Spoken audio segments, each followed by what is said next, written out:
Well, here we are, another stop on the journey to finding hope, inspiration, and positivity in this crazy world we all live in. You are listening to Changing the Perspective podcast. If you are watching this on YouTube, please subscribe to our channel and like this video below. If you are listening on a podcast service, please like our podcast on your preferred service. No matter how you choose to hear this interview, we are grateful you are following us on this journey. Hi, everyone. Welcome back to another interview of Changing the Perspective. Today, I am joined by Sam and Gina, and we are actually connected from that same podcast group that I keep talking about.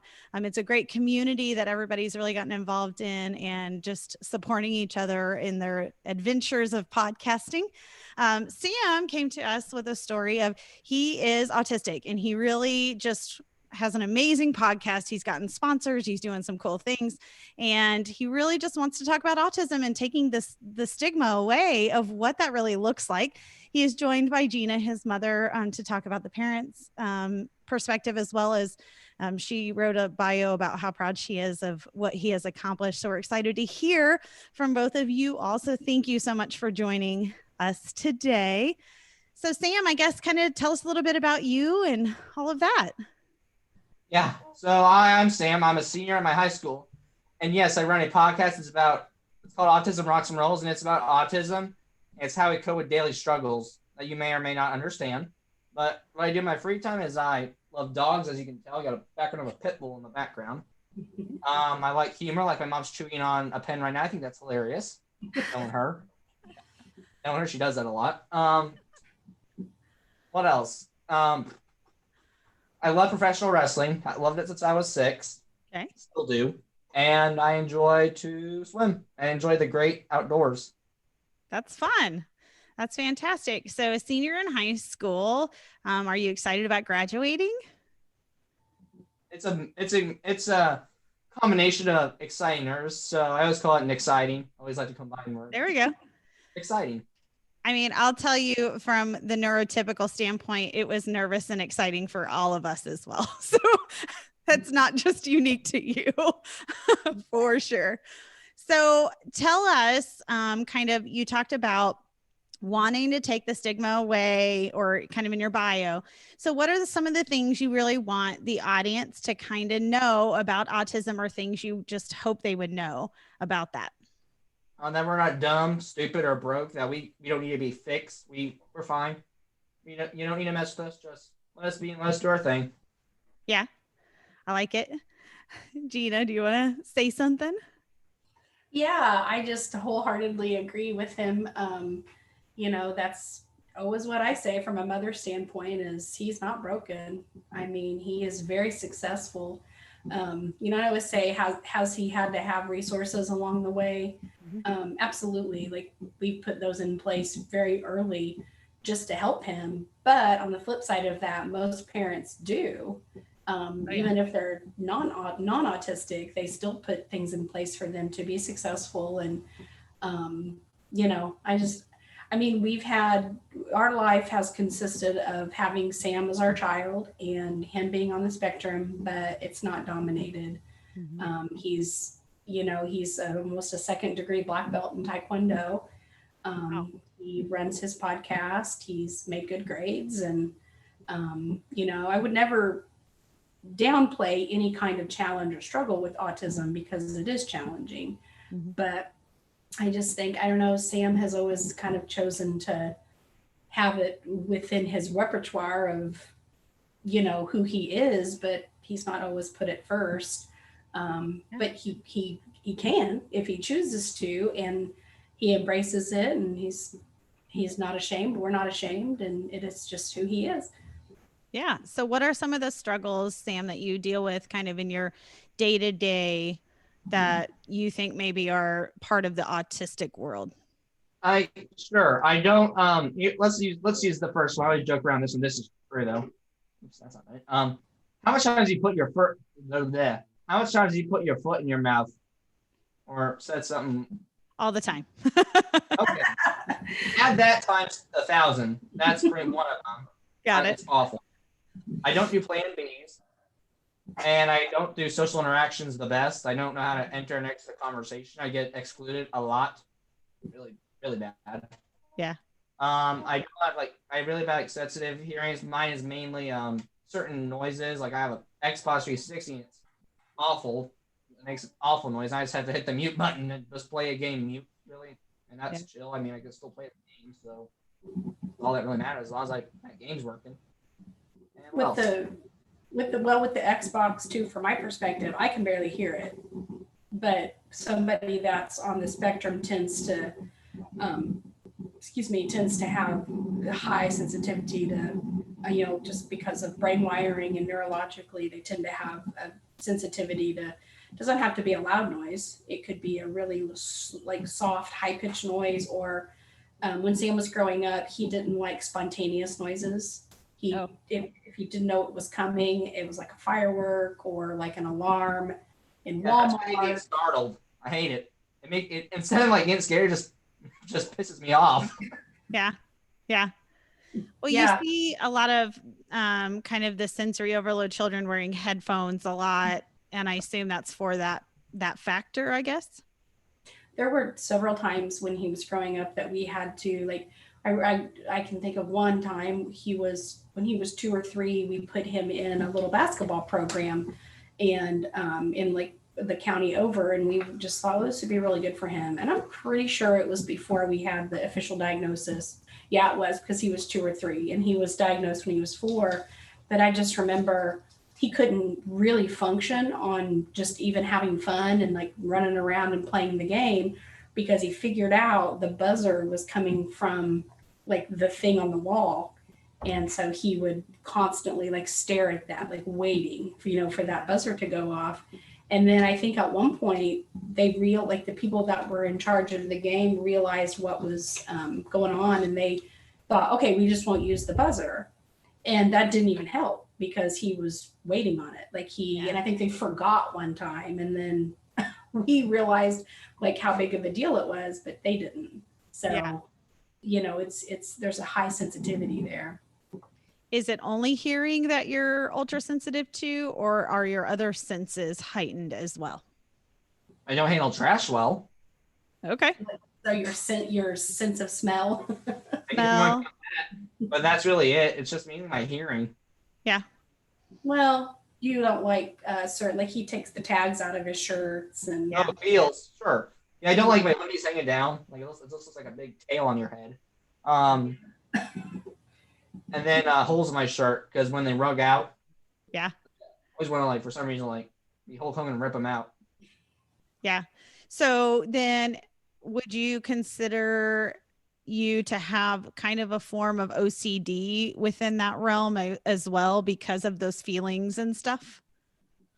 It's a possibility, but I highly doubt it. Yeah. I think it's part of autism. My nephew is on the autism scale, and he is very things have to be in a certain way and things have to feel a certain way, and kind of like that. If the shirt gets the hole, we're done.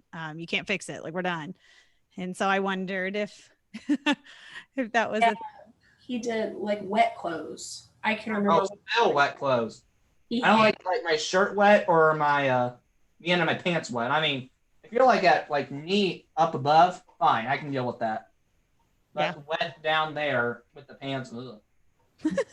Yeah, that's always been an issue. But it's funny, because I always tell people as he grows up, we've dealt with a different set of challenges. Mm-hmm. When he was 6, maybe, probably younger than that, probably 3 or 4. I remember we couldn't put when we did, we had to, but he hated it when we put a shirt on him. Mm. It was just it going over his head. And that was for 6 months, it was a nightmare just to dress him. And as he got older, the challenges changed. But I'm sure that that's pretty typical too of a child not on the spectrum. I've never met a parent that said, oh yeah, it was a piece of cake to raise our child, no problems at all. That doesn't exist. Yeah, no. Just different challenges. Yeah. Yes. Some days I wish I didn't have the challenges with my children. Right, exactly. It's just part of it. So you mentioned sticking your foot in your mouth.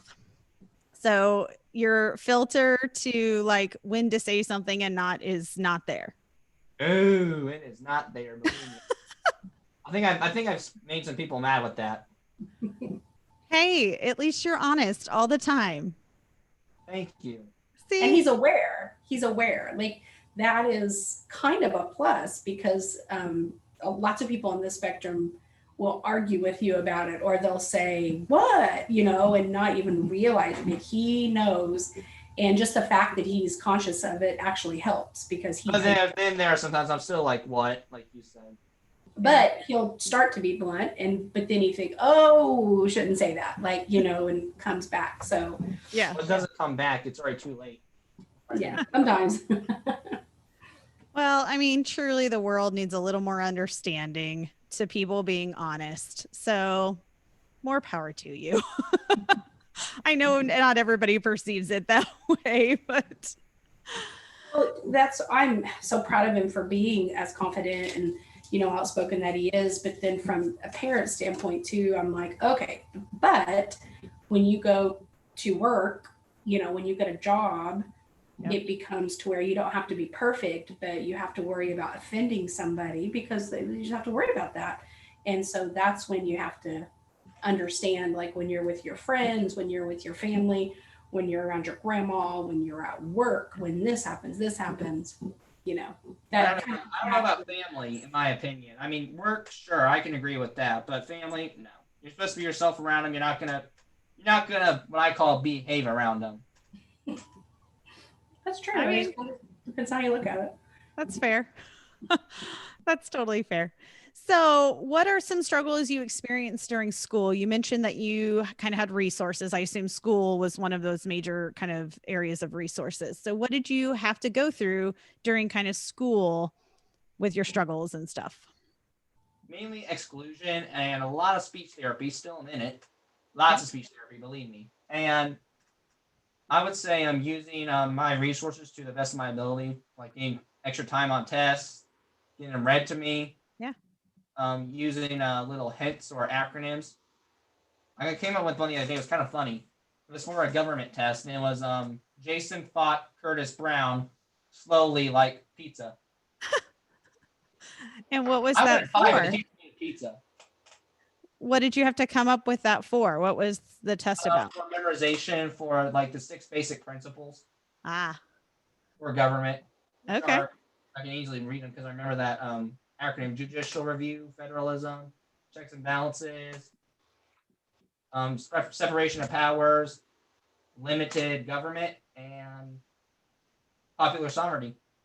Nice. That's better than I would have done. Nice Just use work. acronyms, believe me, it helps. That's fantastic. Is there certain subjects you like better than others? English. Ah, Or nice. writing. Better than math, I'll tell you that much. I got that from her. I'm an accountant, so math is pretty much all I do. I'm an English teacher, so I'm on the other end of the spectrum. Yes. Yeah, see, and I could have done without English and been just fine. Right. So what kind of resources as a parent did you have to kind of seek out with schooling? Well, we had it a little easier, I think, because I've been a teacher for 16 years. So, and I taught at the school I taught in the middle school for most of those years. And he was in the elementary, like preschool. And at our school, the middle school's on one side, and then through the cafeteria, the elementary's on the other side. So that was a benefit. Yeah. And I wasn't an expert by any means, but I had students that were on the spectrum, or I had students that had IEPs. So I just had to be versed in the laws and to know what sources legally he had to have, and even, sought out extra resources. But he's had an IEP, so the individualized education program, since preschool. And just year to year, we'll have our conferences and we'll update it as needed. And he's always benefited from having tests read to him. He gets extra time in the middle school. There was always a TA in the inclusion classes. And, she's a good friend of mine. So she helped him a lot. And then in the high school, he has a float pass, which legally he kind of has to stay for the lesson, but then he can show, he doesn't like to show it anymore because they know, but he goes to the resource room and finishes work. And But I was always like, my husband and I always were like, he needs to be in the inclusion classes. I didn't want him separated. Yeah. Because he didn't need to be. So it just kind of what the school would provide, and it's helped for sure. That's fantastic. In the interview I did with my friend that's the parent, she talked a lot about having to advocate in that IEP for just the right things. And you being a teacher, it helped for her. It was getting the knowledge under her belt. I mean, she really struggled those first several to understand what was available. And so I know other parents out there are probably in that struggle every year. Absolutely. And yeah. And there were even things I didn't know, like just for example, when he was, I'm trying to think of how it transpired. We went to a college visit at a university just, a few months ago. And the lady there that was kind of in charge of the disability program there that would help people on the spectrum, she said, have you applied for this? Have you applied for this? I'm like, I don't know what that is. And I'm in the school system and I still didn't know. So I can imagine what gets missed, along the way. So that's a hard one. So, okay, Sam, tell me what this podcast is. What all are you doing? Well, what I'm doing is I'm making episodes, obviously, but I've also got sponsors, so we'll tell them about that. We want to give a shout out to Wellspring Paint Solutions, commercial service, CPA tax service, commercial Salon 45. Our two newest ones, Blue Boy and Little Blues Tattoo. Ah, okay. So what kind of things are you covering in your podcast so people know? The 8, I always call, like I said, the autistic, any behavior of autism, a perspective like interviews and entertainment. Some are just for fun with autism being in the mix. Okay. He's had some pretty good guests on, and he's got some upcoming. So Sam, you want to tell where he's had on? Sure. Sam, I'll tell him. So I've had Abe Shapiro, who's the neurodiversity coalition leader at Indiana University. Okay. Armani Williams, the first openly NASCAR autistic driver. Simon Majumdar, who's played for autistic cherries on shows such as Guys Grocery Games and Cutthroat Kitchen. Family, my Taekwondo instructors. Manny Harvey, who's the 4th runner-up on America's Got Talent in the 2017 season, who is deaf. James Durbin, who's the 4th runner-up for American Idol in the 2011 season. Temple Grandin, biggest autistic advocate in the world, who knows her crap and is the biggest agriculture. Probably changed a lot in the agriculture world. And let's see who else. Peter Lance, a video game developer with autism. Jason McElwin, and some MMA fighters. Wow. You've covered the whole gamut. Trying to. That's amazing. So where can people find your podcast? They can find me on Podbean, Spotify, iTunes, YouTube, and LinkedIn, Stitcher, and SoundCloud. That's a lot. We will make sure. We will make sure. I'm sorry. No, it's fine. We'll make sure that we get the links to all of those and put them in the description of the interview so people can easily find it. It's called what? Autism Rocks and Rolls? Yep. Okay. And his website is a really good resource. AutismRocksandRolls.com has everything. So if you kind of start there, there is a sponsorship link. He is booked for sponsors until, as far as ad space goes, till 2022. But there is still opportunities. We've created a mini sponsorship slot, some kind of shout outs. So we're kind of trying to figure out, how to, because the ad space just piled up so quickly, which is awesome. But that is that's because of sponsor day. We did a sponsor day sort of in Bloomington, and we got some. It was neat. That's amazing. You should be so proud. I mean, from the position you're in, I can tell you, like, being a podcaster, it's hard, but being a podcaster in the situation you're in, trying to graduate from high school and try to get the word out on autism. I mean, that is a lot. And to get sponsors, you should be so proud of being able to get that done. Thank you. That's amazing. So tell me, what advice do you have for people that are kind of in the situation that you have been in your whole life? Oh, that's easy. Be nice and don't be stupid. Simple. It's he always says that, and I'm like, at first I was like, oh gosh, Sam, don't say that. That sounds so rude. But then when I kind of thought about it, I thought, man, if everybody on the planet would be nice and quit being stupid, it would solve so many problems. So many in so many places. It would. It really would. Oh my goodness. So what do you have for the parents out there? I mean, you have to be patient, obviously. I'm sure there were times where I wasn't. I mean, I know we can all think of as a parent when we kind of lost it and we're like, boy, I wish we could take that back. Everybody's kind of been there before, but you really do have to really try to understand when you have a child on the spectrum, are they really being a turd right now and like just being a kid, or are they really struggling with something? And you're not going to get it right every time. And you can't beat yourself up because we're human too. And we're just trying to make it some days. So I would say that, but then I also would say, you got to let them be themselves. You have to. If they're not hurting anybody and it's not completely inappropriate and nobody's, they're not disrupting the household or the society and they're just being them, just because you didn't do that when you were a kid, or just because you don't think that that's like neat or whatever, they do. And you have to respect that. And that's what we've always done, is just let Sam be Sam and kind of try to guide him in the right direction. So that's what I would say. That's awesome. I think people struggle being uncomfortable.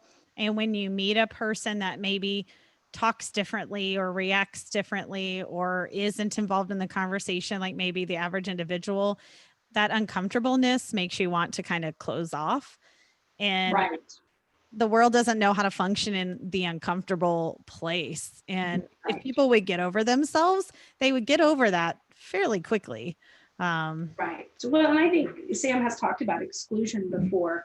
Yeah. Where kids are, like sometimes the kids his age or even like elementary, middle school, they don't have that, I don't want to say ability, but they don't have that yet. Yeah. To where, like in their mind, oh, we're trying to have this conversation or we're trying to do this and this is how Sam is being, and that doesn't really fit in with what we want to do, and so we're just going to exclude him. Yeah. And it's not necessarily bullying or not necessarily someone being unkind to him, it's just not like, and that has hurt his feelings. And people on the spectrum 100% need to be given, everybody needs to be given a chance to show what they know and to be themselves. I agree for sure. Well, I think you're making a huge impact out in the world now with what you're doing, and people will figure it out. I think you're doing awesome. So thank you so much. Oh, I'm so glad you guys got to join me on this podcast. Do you have any last words before I close it out? Okay. I want to thank everyone for watching our interview today. We really appreciate you joining us. If you're watching on YouTube, we ask that you please subscribe to our channel, like this video, go ahead and send a comment. I'll make sure that Sam and Gina both get those comments if they come in. If you're listening on a podcast, make sure to favorite us on your podcast service. We would love for you to just be involved every week as we issue new content. And so everybody have a great week, wonderful weekend. We'll talk to you later. Bye.